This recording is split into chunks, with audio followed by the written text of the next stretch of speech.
नमस्कार, हमारे चैनल नीति ज्ञान में आपका स्वागत है। आप हमारा वीडियो पहली बार देख रहे हैं तो हमारी चैनल को जरूर सब्सक्राइब करें। कलयुग में श्राप क्यों नहीं लगता? हमने अपने धार्मिक शास्त्रों में बहुत सी कथाएं पढ़ी या सुनी हैं। जब श्राप या वरदान दिए गए यह सत्य भी हुए, आखिर ऐसा किस शक्ति के द्वारा किया गया? क्या वह शक्ति आज भी संसार में है? अगर है तो कहाँ है?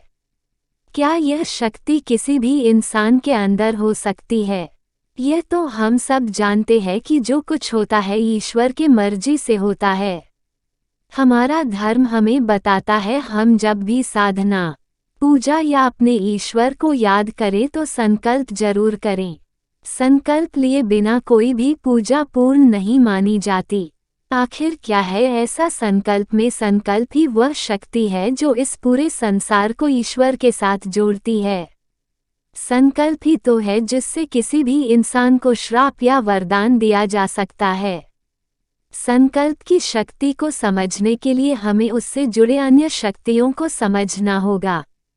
संकल्प के साथ जुड़ी हुई सब से पहली शक्ति है वाक शक्ति। शब्दों के द्वारा किसी का हित या अनहित करने इच्छा जागृत होती है तो यह भावनाएं इंसान के अंदर एक तीव्र शक्ति पैदा करती है, और क्योंकि हम उस भगवान का ही एक अंश है, वो वाक शक्ति हमें भी ब्रह्मांड को आदेश देने की शक्ति प्रदान करती है। इसी वाक शक्ति से दूसरी शक्ति पैदा होती है, वह है मानसिक शक्ति। वही यह शक्ति है जो हमारे आत्मा को वो बल देती है जिससे हम अपनी इच्छा शक्ति को दृढ़ बनाकर किसी दूसरे का मंगल या अमंगल करने में समर्थ हो पाते हैं। और श्राप देने की सबसे बड़ी शक्ति आती है तपस्या, धर्मवादिता, भक्ति, योग और ब्राह्मण से। जब यदुवंशी को ब्राह्मण द्वारा विनाश का श्राप दिया गया तो यही वो शक्ति थी जिसका प्रयोग करके यदुवंशियों का विनाश निश्चित हुआ था। जब समय आया अपने आप घटनाएं ऐसी होती चली गई और वे श्राप सत्य सिद्ध हो गया। यही है संकल्प की शक्ति। जब हम सत्य, निष्ठा, वाक, शुद्धि से कोई संकल्प लेते हैं तो समस्त सृष्टि उसे सत्य सनातन भगवान के तुल्य मानती है। अब से जब भी पूजा करे संकल्प लेके करे, फिर उस भक्ति का प्रभाव देखिए। अब जानते हैं कि संकल्प के लिए क्या जरूरी है। संकल्प करने से पहले आचमन बहुत आवश्यक है। मन का शुद्धिकरण अति आवश्यक है। हमारा अंतःकरण बहुत से विकारों से युक्त है। उन विकारों को अपने से दूर कर पाना बहुत कठिन है। यही काम आती है मन की एकाग्रता, जो भगवान माँ हमें अपना मन स्थिर करने की शक्ति प्रदान करती है ताकि हमारी वाक शक्ति से ऊर्जा प्रदान हो सके। तब हम जो संकल्प लेते हैं वो सीधा उस सत्य सनातन भगवान के कानों में पहुंच जाता है।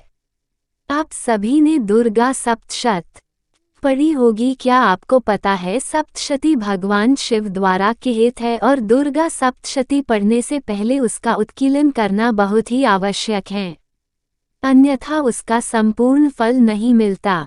दुर्गा सप्तशती का उत्कीर्तन किया जाता है संकल्प से। दुर्गा सप्तशती पढ़ने से पहले ये संकल्प किया जाता है कि हे माँ, जो कुछ मेरे पास है मैं आपको समर्पित करती हूँ। और फिर मन धारण करें कि माँ उस समर्पित भेंट को अपने प्रसाद के रूप में आपको दे रही है, और आप बोले माँ मैं आपके दिए हुए भेंट को ग्रहण करती हूँ। फिर दुर्गा सप्तशती का प्रभाव देखें। पहले हमने माँ जगदम्बा को भेंट किया और फिर प्राप्त किया, यही सबसे बड़ी भेंट है।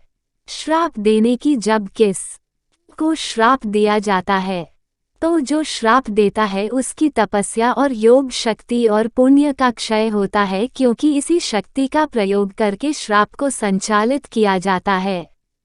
यहाँ मैं आपको एक छोटी सी कथा बताना चाह। जब भगवान श्री कृष्ण ने उत्तरा के गोद में मरे हुए परीक्षित को जीवित किया, जो अश्वत्थामा के ब्रह्मास्त्र से मर चुका था, तब भगवान ने कहा मैंने खेलकूद में भी कभी भी मिथ्या भाष्य नहीं किया है और युद्ध में कभी भी पीछ नहीं दिखाई है। इस शक्ति से प्रभाव से अभिमन्यु का यह बालक जीवित हो जाए। यदि धर्म ब्राह्मण मुझे विशेष किए हैं तो अभिमन्यु ये बालक जीवित हो जाएं। यदि मुझमें सत्य और धर्म की निरंतर स्थित बनी रहती है तो अभिमन्यु का मरा हुआ बालक जीवित हो जाए। यदि मैंने कंस और केशी का धर्म के अनुसार वध किया है तो इस सच के प्रभाव से यह बालक पुनः जीवित हो जाए। इसी प्रकार मां सीता ने हनुमान जी की पूंछ पर लगे हुए आग शीतल करने के लिए श्री राम की प्रति अपने प्रेम की दुहाई दी थी और इस तरह से लिए गए संकल्प में वह शक्ति आ जाती है जो सृष्टि के लिए उसे पूरा करना भगवान की इच्छा बन जाती है। परंतु श्रेय श्राप देने और उसे प्राप्त करने वाले दोनों का होता है। धर्म नीति ज्ञान के बारे में जानने के लिए हमारा चैनल सब्सक्राइब करें। धन्यवाद।